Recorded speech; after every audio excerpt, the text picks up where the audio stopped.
Tonight, Zimbabwean journalist Hopewell Chinono is enjoying a second night of freedom after being held since mid-July and denied bail 3 times.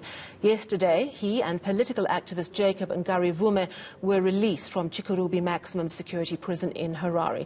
To tell us more, I'm joined by one of his lawyers, Doug Coltart. Good evening, Doug. Just talk us through the moment that Hopewell was released after 43 days. It must have been quite an emotional moment. Yeah, it was an incredibly emotional moment. We saw them coming down from the prison there. We weren't allowed all the way up to the prison. We were stuck at one of the gates, so they had to walk quite a long distance through the dark. And we just saw these figures emerging through the dark, wearing their red and white prison jerseys, which belonged to them because prisons couldn't provide them with jerseys. They had to bring in their own in the prison colors. And so, yeah, they emerged, and it was quite an emotional moment. It's been several weeks of a lot of anguish and seeing them in horrendous conditions there at Chikurubi maximum security prison. Of course, the concerns around Hopewell's health towards the end of his time there. So seeing them out last night was a very emotional moment. I can well imagine, and we've spoken so many times as you've made repeated attempts to get him out on bail. The 4th time seems to have been the charm. Is it because he was ill? Did that make his bail possible, or were there other reasons?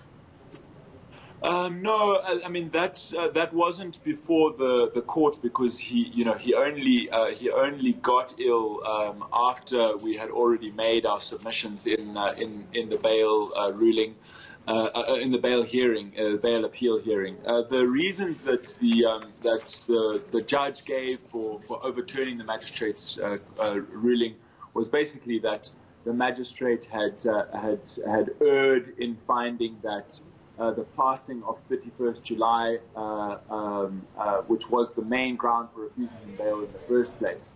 The fact that that date had passed and that there were no violent demonstrations on that date was a relevant new fact which should have been taken into consideration.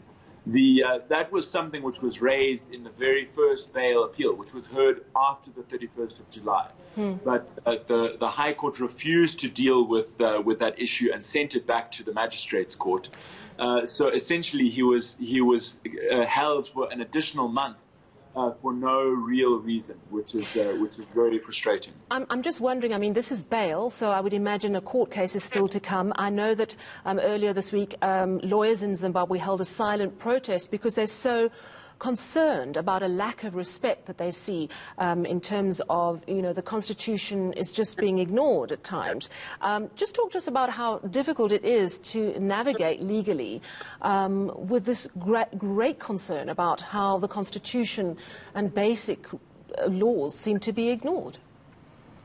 Yeah, there are huge concerns there, and that lawyer's silent protest, there were documented the violations of the rights in the Constitution in the past few weeks, and those violations ran to 6 pages, which you can see there on the placard which was placed outside the High Court. It really is very worrying. Of course, one of the most striking and high-profile ones has been the removal of Hopewell's lead counsel, Beatrice Mtetwa, as his lawyer. That is a serious fundamental violation of the right to a fair trial, the right to counsel of choice. Of course, we have seen, aside from Hopewell and Jacob's cases, we've seen the spate of abductions, the use of torture. And also more people still in prison. I mean, we know that Hopewell Chinono and Jacob Ngarivhume got out. I presume the next step for them is you're going to have to prepare for a trial, however difficult that might be to navigate in the circumstances. But also people such as Godfrey Chinono also repeatedly denied bail. Do you have any idea of how many people are in a similar circumstance to what Hopewell went through? I don't have the numbers offhand at a national level, but yes, there are these repeated arrests. It is quite unusual. The Godfrey, Jacob, and Hopewell's extensive pre-trial incarceration is quite unusual. We haven't, but certainly people are being arrested all the time for the most trivial of things. They've really weaponized a crime in our law called insulting or undermining the authority of the president. People are arrested all the time for, drunkenly saying something against the president at a bar, in a bar.